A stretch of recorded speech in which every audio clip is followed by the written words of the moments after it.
Hello दोस्तों, कैसे हैं आप सभी लोग। आशा करता हूँ आप सभी लोग स्वस्थ होंगे और मस्त होंगे। आज के इस वीडियो पर देखेंगे अलंकार क्या होता है, फिगर ऑफ स्पीच। अलंकार को हम आज के इस वीडियो पर हिंदी में सब कुछ देखेंगे, क्योंकि ये सामान्य हिंदी का लेक्चर है जो कि यूपी पुलिस कांस्टेबल का एग्जाम आने वाला है। तो उसके पहले की ये पहल है जिसमें आपको आज के इस वीडियो पर अलंकार बताए जाएंगे। ये video first and second 2 part में होंगे, तो दोनों पार्ट को आप स्किप मत कीजिएगा, लास्ट तक अच्छे से ज़रूर देखिएगा। तो आइए हम शुरू करते हैं। तो अलंकार क्या होता है। तो अलंकार का जो शाब्दिक अर्थ होता है वो आभूषण होता है। जिस प्रकार जो स्त्री की शोभा आभूषण से, उसी प्रकार काव्य की शोभा अलंकार से होती है। अर्थात जो किसी को अलंकृत करे वह अलंकार कहलाता है। मतलब कहने का यह है कि आभूषण की शोभा जिस प्रकार से स्त्री की शोभा आभूषण बढ़ाता है, उसी प्रकार से काव्य की शोभा अलंकार बढ़ाता है। अब अलंकार के बारे में और थोड़ी बात कर लेते हैं। तो अलंकार जो कि 2 शब्दों से मिलकर बना है। अलम धनकार, अलम धनकार, यहाँ पर अलम का अर्थ है आभूषण, जबकि कार का अर्थ है करने वाला। इसलिए कहा गया है कि अलंकरोति इति अलंकारः, अलंकरोति इति अलंकारः। जो अलंकृत है वही अलंकार है, यहाँ पर वही अलंकार है। इसी के साथ हमारे पास ये मानव समाज बहुत ही सौंदर्य व्यापक है, उसकी प्रवृत्ति ने ही नए अलंकारों को जन्म दिया है। अलंकार जो कि कविता कामिनी के सौंदर्य को बढ़ाने वाले तत्व होते हैं। भारतीय साहित्य में अनुप्रास, यमक, श्लेष और हमारे पास यमक, श्लेष, उत्प्रेक्षा, संदेह, अतिशयोक्ति और वक्रोक्ति आदि प्रमुख अलंकार हैं। तो यहाँ पर हमारे पास अनुप्रास, उपमा और रूपक हैं यहाँ पर। इसके बाद ये हमारे पास 6 अलंकार हैं जो कि प्रमुख अलंकार रखते हैं।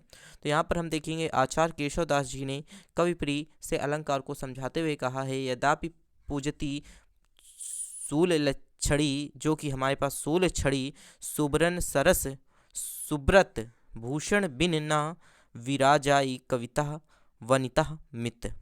इसी के साथ हम देख लेते हैं। तो यहाँ पर हमारे पास भावना इसके कहने का है कि कवि कहता है कि यद्यपि उच्च कोट की जो पुजाती होते हैं वे अच्छे लक्षणों वाली, जो कि सूक्ष्म लक्षण, अच्छे रसीले अक्षरों से युक्त, जो कि सुवर्ण सरस एवं अच्छे छंदों वाली, जो कि सुव्रत होती है और बिना आभूषण अलंकार की अच्छी नहीं लगती। ठीक उसी प्रकार जिस प्रकार से स्त्री अच्छे वंश की पुजाती, अच्छे लक्षणों वाली और हमारे पास अच्छे रंग की सौंदर्य अर्थात गौरवर्ण या फिर रसीली और अच्छा बोलने वाला ना हो, तो बिना किसी आभूषण या कहने के भी अच्छा नहीं लगता है। तो संक्षेप में हम कहें कि हमारे काव्य शैली अर्थात भाषा को हम संदर्भ में सुसंजित एवं सुंदर बनाने के लिए चमत्कारपूर्व मनोरंजक ढंग से अलंकार का प्रयोग करते हैं। तो व्याकरण में हम देखेंगे संस्कृत अलंकार क्या होता है। तो यहाँ पर हम देखेंगे अलंकार के भेद। तो अलंकार के कितने भेद होते हैं। तो अलंकार के हमारे पास व्याकरण जो कि शास्त्रियों के अनुसार गुणों के आधार पर अलंकार को 3 भागों में बांटा गया है। अगर आपसे एग्जाम में पूछा अलंकार कितने भागों में है, तो 3 भागों में है। शब्द अलंकार होता है, एक अर्थालंकार होता है, एक उपमा अलंकार होता है। हमारे पाठ्यक्रम में शब्द और अर्थालंकार के बारे में बताया गया है। तो यहाँ पर हम देख लेते हैं। तो हमारे पास शब्द अलंकार क्या होता है। तो जिस अलंकार में शब्दों का प्रयोग से करने से चमत्कार हो जाता है, अर्थात जिन शब्दों के प्रयोग से समानार्थी शब्द को रखने से वो चमत्कार समाप्त हो जाए, तो वह शब्द जो कि शब्द अलंकार कहलाता है। इसी के साथ अब शब्द अलंकार जो होता है वो 2 शब्दों से मिलकर बना होता है, शब्द धन अलंकार। शब्द 2 शब्द कौन कौन से होते हैं, ध्वनि और अर्थ। ध्वनि जो होती है, ध्वनि के आधार पर शब्द अलंकार की जो कि सृष्टि होती है, जबकि जब अलंकार किसी विशेष रूप शब्द की स्थिति में ही रहे और उस शब्द की जगह पर कोई पर्यायवाची शब्द रख दें तो उस शब्द का अस्तित्व ना रहे, तो उसे हम शब्दालंकार कहते हैं। इसी के बाद शब्दालंकार के हम भेद देख लेते हैं। तो शब्दालंकार के भेद क्या है, अनुप्रास अलंकार है, यमक अलंकार है, इसके बाद पुनर्रक्ति अलंकार है, इसके बाद विप्सा अलंकार है, इसके बाद वक्रोक्ति अलंकार है, इसके बाद श्लेष अलंकार है। तो इस अलंकारों की जो श्रेणी पर यहाँ पर 3 इंपॉर्टेंट हैं, पहला, दूसरा और छठवां। ये 3 इंपॉर्टेंट है और ये 3 हमारे पास इंपॉर्टेंट नहीं है। बट अगर आप यूपी कांस्टेबल का एग्जाम दे रहे हैं तो यहाँ पर आपको हर एक चीज़ अच्छे से पढ़ कर के जानी चाहिए, क्योंकि कहीं से भी पेपर आ सकता है। तो आइए हम देखते हैं। तो हमारे पास अनुप्रास अलंकार क्या है। तो अनुप्रास अलंकार 2 शब्दों से मिलकर बना होता है। अनुधन प्राश, यहाँ पर अनु का अर्थ होता है बार बार और प्राश का अर्थ होता है वर्ण, अर्थात वर्ण को बार बार आवृत्ति को ही जो चमत्कार होता है उसे ही अनुप्रास अलंकार कहते हैं। जैसे हमारे पास यहाँ पर ये उदाहरण छोड़िए, हम यहाँ पर बता रहे हैं, चारु चंद की चंचल किरणें खेल रही थी जलथल में।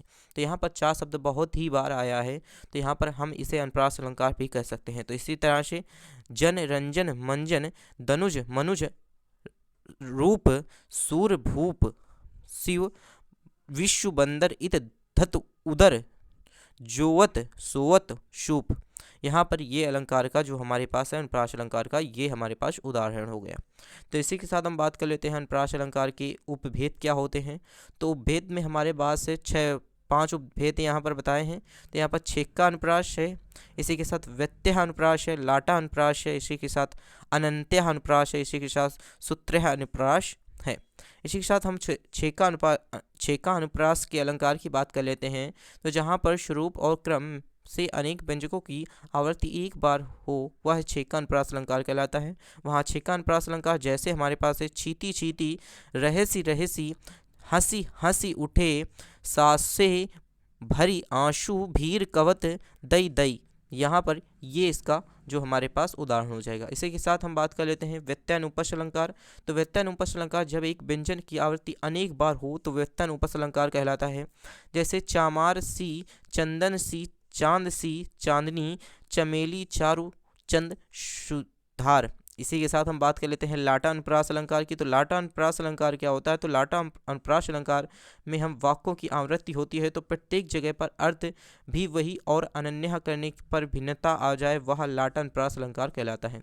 अर्थात जब एक शब्द और वाक्य जो कि खंड की आवृत्ति उसी अर्थ में हो तो वह लाटा अनुप्रास अलंकार कहलाता है। जैसे तेंग बहादुर हा, वो ही था गुरु, पदवी पर पात्र समर्थ, तेंग बहादुर हा, वो ही था गुरु, पदवी पर पदवी थी जिसके अर्थ, अर्थात जिनके अर्थ। इसी के साथ हम अन्यत्या अनुप्रास अलंकार कहते हैं। तो जहाँ पर अंत में तुक मिलती है वहाँ पर अनंत्या अनुप्रास अलंकार होता है। जैसे लगा दी किसने आकार आग, लगा दी किसने आकार आग, कहाँ था तू सत्यम संयम के नाग। यहाँ पर हम देखेंगे सुत्य अलंकार क्या होता है। तो सुत्य अलंकार होता है जहाँ पर कानों को मधुर लगने वाले वर्णों की आवृत्ति हो उसे हम श्रुत्य अनुप्रास अलंकार कहते हैं। जैसे दीनांत था, थे दीनानाथ डूबते, सदेनु आते, ग्रह ग्वाल बाल थे। इसी के साथ हम बात कर लेते हैं यमक अलंकार, जो कि हमारे पास दूसरा है। यमक अलंकार का अर्थ होता है दो, अर्थात जब एक ही शब्द में दो बार जो कि प्रयोग हो वह अर्थ अलग अलग आ जाए तो वह हमारे पास यमक अलंकार होता है। जैसे कनक कनक से 100 गुनी मादकता अधिकाय, जो खाए बौराए जो खाए बौराए नर, वो पाए बौराए। यहाँ पर हम बात कर लेते हैं पुनरुक्ति अलंकार क्या होता है। तो पुनरुक्ति अलंकार दो शब्दों से मिलकर के बना होता है। पुनर्धन उक्ति अर्थात जब कोई शब्द दो बार दोहराया जाता है तो वह पुनरुक्ति अलंकार होता है। ठुटकी ठुटकी, रुन सुन, धुनी सुनी, कनक अजीर, शिशु डोलत। यहाँ पर ठुमुक ठुमकी आया है हमारे पास, ठुमुक ठुमुक, रन रन झुन, धुनी सुनी, करण अजीर, शिशु डोलत। इसी के साथ हम अगले तरफ बढ़ते हैं। तो अगला क्वेश्चन हमारे पास है वित्तीय अलंकार। विप्सा अलंकार क्या होता है। तो विप्सा जो अलंकार है हमारे पास आदर, हर्ष, शोक और विस्मय बोधक आदि भावों को जो कि हमारे पास प्रभावशाली रूप से व्यक्त करने के लिए शब्दों की पुनरावृत्ति को ही हम विप्सा अलंकार कहते हैं। मोहि मोहि मोहन को मन भायो, राधा महि राधा मन मोहि मोहि मोहन महि महि। इसी के साथ हम यहाँ पर वक्रोक्ति अलंकार क्या होता है। तो जहाँ पर वक्ता के द्वारा बोले गए शब्दों का श्रोता अलग अर्थ निकाले उसे हम वयोक्ति अलंकार कहते हैं। यहाँ पर हम इसके प्रकार की ओर बढ़ते हैं तो हमारे पास काकु वयोक्ति अलंकार है और श्लेष वयोक्ति अलंकार है। तो यहाँ पर हम देख लेते हैं तो काकु वयोक्ति अलंकार क्या होता है। तो जब वक्ता के द्वारा बोले गए शब्दों को उसकी जो कि कंठ ध्वनि के कहा श्रोता कुछ और अर्थ निकाले वहाँ पर काकु वकोटी अलंकार होता है। जैसे मह सुकुमारी नाथ बन जागू। इसी के साथ हम बात कर लेते हैं श्लेष वक्रोक्ति अलंकार, जहाँ पर श्लेष की वजह से वक्ता के द्वारा बोले गए शब्दों का अर्थ निकल जाए वहाँ श्लेष वक्रोक्ति अलंकार होता है। तो यहाँ पर हम इसके एग्जाम्पल की बात कर लेते हैं। तो कोह तुम हो इत आयो, कहाँ घनश्याम हो तो काहे तू वर्षो, जो कि चित चोर कहावत है, हम तो ताहा जागू जहाँ धन सरसों। मतलब हमारे पास जहाँ जाऊँ वहाँ पर धन सरसों आए। तो यहाँ पर हम देखें तो इसका एक बार और देख लेते हैं। तो हमारे पास यहाँ पर है, यहाँ पर कोह तुम हो इत आयो, कहाँ घनश्याम हो तो कहे तू वर्षो, चित चोर कहावत है, हम तो कहाँ जाऊँ जहाँ धन बरसे। तो इसी के साथ हम श्लेष अलंकार की तरफ बढ़ते हैं। तो श्लेष अलंकार जहाँ पर एक ही शब्द एक ही बार आए और उसका अर्थ जो कि अलग अलग हो, वहाँ पर श्लेष अलंकार होता है। रहीमन पानी राखिए बिन पानी सब शून, पानी गए न उपरे मोती मानुष चूर। तो यहाँ पर रहीमन पानी राखिए बिन पानी सब शून, पानी गए न उबरे मोती मानुष चूर। इसी के साथ हमारे पास है अर्थालंकार क्या होता है। तो ये दूसरा हमारे पास है, दूसरा प्रकार है जो कि अर्थालंकार है। तो अर्थों के माध्यम से जो काव्य की शोभा को बढ़ाता है वही अर्थालंकार कहलाता है। इसके हम बात कर लेते हैं प्रकार के बारे में। तो अर्थालंकार के बहुत सारे प्रकार हैं। उपमा अलंकार, रूपक अलंकार, उत्प्रेक्षा अलंकार, संदेह अलंकार, यहाँ पर अतिशयोक्ति अलंकार, दृष्टांत अलंकार यहाँ पर हैं। इसी के साथ हम बात कर लेते हैं। तो यहाँ पर हमारे पास है उप उपमयोपमा अलंकार, इसी के साथ प्रतीप अलंकार, इसके साथ अनन्यक अलंकार, इसी के साथ भ्रांतिमान अलंकार, दीपक अलंकार जो कि अपहृत अलंकार है। इसी के साथ हमारे पास है यतिरेक अलंकार, इसी के साथ विभावना अलंकार, इसी के साथ हमारे पास है विशोस्ती अलंकार भी है। इसी के साथ हम बात कर लेते हैं। तो हमारे पास 16 है। हमारे पास है अर्थांतर अलंकार, इसी के साथ उल्लेख अलंकार, विरोधाभास अलंकार, असंगति अलंकार, मानवीकरण अलंकार, अतिशयोक्ति अलंकार, काव्यलिपि लिंग अलंकार, इसी के साथ सौमोक्ति अलंकार, इसी के साथ कारणमाला अलंकार, पर्याय अलंकार और इसी के साथ शोभावोक्ति अलंकार है। इसी के साथ हमारे पास है समासोक्ति अलंकार। टोटल हमारे पास 27 अलंकार जो कि अर्थालंकार के हैं, लेकिन यहाँ पर हम कुछ अलंकारों के बारे में देखेंगे। तो यहाँ पर हमारे पास है उपमा अलंकार क्या होता है। तो उपमा अलंकार का अर्थ होता है तुलना। जब किसी व्यक्ति या वस्तु की तुलना किसी दूसरे व्यक्ति या वस्तु से की जाए तो वहाँ पर उपमा अलंकार होता है। तो यहाँ पर हम बात कर लेते हैं सागर सा गंभीर हृदय हो, गिरी सा ऊंचा हो जिसका मन। यहाँ पर उपमा का अंग जो हमारे पास है, उपमा के 4 अंग होते हैं, उपमेय, उपमान, वाचक शब्द और हमारे पास साधारण धर्म। यहाँ पर उपमेय क्या है। तो उपमेय का जो अर्थ होता है उपमा देने योग्य होता है, अर्थात जिस वस्तु की समानता किसी दूसरे वस्तु से की जाए वहाँ पर उपमेय होता है। उपमान क्या होता है। उपमेय की उपमा से जिससे दी जाती है उसे हम उपमान अलंकार कहते हैं, अर्थात उपमेय को जिसके साथ समानता बताई जाती है उसे उपमान कहते हैं। वाचक शब्द क्या होता है और साधारण धर्म क्या होता है। तो जब उपमेय और उपमान में समानता दिखाई जाती है तब जिस शब्द का प्रयोग किया जाता है उसे वाचक शब्द कहते हैं। दो वस्तुओं के बीच में समानता दिखाने के लिए जब किसी ऐसे गुण या धर्म की मदद ली जाती है या दोनों में वर्तमान स्थिति में हो, उसी गुण या धर्म को ही साधारण धर्म कहते हैं। इसी के साथ हम उपमा अलंकार के भेद जो कि पूर्णमपा अलंकार होता है, लुप्तोपमा अलंकार होता है। पूर्णो पमा अलंकार क्या होता है। तो इसमें उपमा के सभी अंग होते हैं, उपमेय, उपमान और हमारे पास वाचक शब्द और साधारण शब्द धर्म होते हैं, आदि अंग होते हैं जो कि पूर्णो पमा अलंकार के अंतर्गत आते हैं।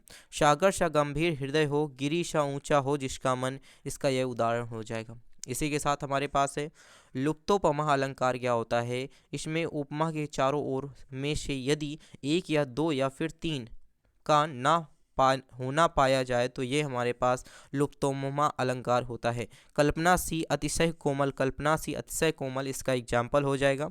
इसी के साथ स्पष्टीकरण की तरफ देखें तो जैसा कि हम देख सकते हैं कि इसमें उपमेय नहीं है, तो इसलिए इसे हम लुप्तोपमा अलंकार कहते हैं। उपमेय मतलब किसी दूसरे से तुलना करने के लिए कोई चीज़ नहीं हमारे पास है, इसीलिए हमें इसे लुप्तोपमा अलंकार कहते हैं। इसी के साथ रूपक अलंकार क्या होता है। तो जहाँ पर उपमेय और उपमान में कोई अंतर ना दिखाई दे तो वहाँ पर रूपक अलंकार का प्रयोग होता है, अर्थात वहाँ पर उपमेय और उपमान के बीच में भेद को समाप्त करके एक कर दिया जाए तो वहाँ पर वह रूपक अलंकार के अंतर्गत आता है। जैसे उदित उदय गिरिमंच पर रघुवल बाल पतंग, विस्ते संग सरोज बश शब हर्षे लोचक भंग। तो यहाँ पर हम इसके स्पष्टीकरण की बात करें तो ध्यान रखें इस अलंकार में क्या होता है। उपमेय और उपमान का ध्यान देना, वाचक रूप से लोप होना, उपमेय के साथ उपमेय का भी साथ से ही वर्णन होता है। इसी के साथ रूपक अलंकार के भेद क्या होते हैं। तो समरूपक अलंकार, अधिक रूपक अलंकार, न्यून रूपक अलंकार होते हैं। समरूपक अलंकार क्या होता है। तो समरूपक अलंकार उपमेय और उपमान में समानता दिखाई जाती है, वहाँ पर समरूपक अलंकार आता है। बीती विभावरी जाग रही, अंबर पनघट में डुबो रही, यहाँ पर इसका जो हमारे पास उदाहरण हो जाएगा। इसी के साथ हम अधिरूपक अलंकार क्या होता है, न्यून रूपक अलंकार क्या होता है। जहाँ पर उपमेय और उपमान की तुलना में कुछ न्यूनता का बोध होता है वहाँ पर अधिरूपक अलंकार होता है। इसमें उपमान की तुलना उपमेय से न्यून दिखाया जाता है तो वहाँ पर न्यून रूपक अलंकार होता है। इसी के साथ हम बात कर लेते हैं तो जन्म सिंधु विष बंधु पुनि दीन मलिन सकलंक सिंह मुख क्षमतः पाव किपि चंद बाशुरोह रख। इसी के साथ हम बात कर लेते हैं उत्प्रेक्षा अलंकार की। तो जहाँ पर उपमेय ना होने पर उपमान को ही उपमेय को ही उपमान मान लिया जाता है, अर्थात जहाँ पर अप्रस्तुत या प्रस्तुत मान लिया जाता है वहाँ पर उत्प्रेक्षा अलंकार कहलाता है। जैसे हमारे पास है उदाहरण के तौर पर शशि शोहत गोवल गोपाल के उर गुंजल के माल सो बाहर शोवत मधु मनु पिए जो कि दावा नल की ज्वाला। इसी के साथ हम बात कर लेते हैं इसके एक और, सखी शोवत गोपाल के उर गुंजन के माल बाहर शोवत मधु पिए दवा नल के ज्वाल। इसी के साथ उत्प्रेक्षा अलंकार के भेद के बारे में बात कर लेते हैं। तो वास्तुपेक्षा अलंकार हमारे पास होता है, हेतुपेक्षा अलंकार और इसके साथ फलोपेक्षा अलंकार होता है। तो यहाँ पर हम तीनों के बारे में थोड़ी थोड़ी बात जान लेते हैं। तो वहाँ पर प्रस्तुत रूप से या प्रस्तुत की संभावना दिखाई जाए वहाँ पर वस्तुपेक्षा अलंकार होता है। सही शोहत गोपाल की उर्गुंजन के माल बाहर लसत मानो पिए दावा नल की ज्वाल, यहाँ पर इसका जो है उदाहरण हो जाएगा। इसी के साथ हेतुपेक्षा अलंकार, जहाँ पर अहेतु या हेतु की संभावना देखी जाती है, अर्थात वास्तविक कारण को छोड़कर अन्य हेतु जो का मान लिया जाता है वहाँ पर हेतुपेक्षा अलंकार होता है। फलोपेक्षा अलंकार, इसमें वास्तविक फल को ना होने पर इसी का फल मान लिया जाता है तो उसे हम फलोपेक्षा अलंकार कहते हैं। इसी के साथ हम बात कर लेते हैं इसका उदाहरण। तो खजरीर नहीं लखी लखी परत कुछ दिन साची ही बात बाल द्रगल सम हीन को करत मनु तप जात। इसी के साथ हम दृष्टांत अलंकार की बात करते हैं। दृष्टांत अलंकार का जो कि हम दूसरे जो कि पार्ट्स में यहाँ से आगे की ओर पढ़ेंगे। तो इससे पहले अगर आप हमारे चैनल पर नए हैं तो चैनल को सब्सक्राइब जरूर कर दीजिएगा, क्योंकि सब्सक्राइब करने से अगर आप हमारा थोड़ा सा भी सहयोग करेंगे, तो अगर अपने दोस्तों के साथ शेयर करेंगे तो हमें बहुत ही बेनिफिट मिलेगा, जिससे हम आपको एक अच्छा से अच्छा कंटेंट देने की पूरी कोशिश करेंगे। Thanks for watching this video.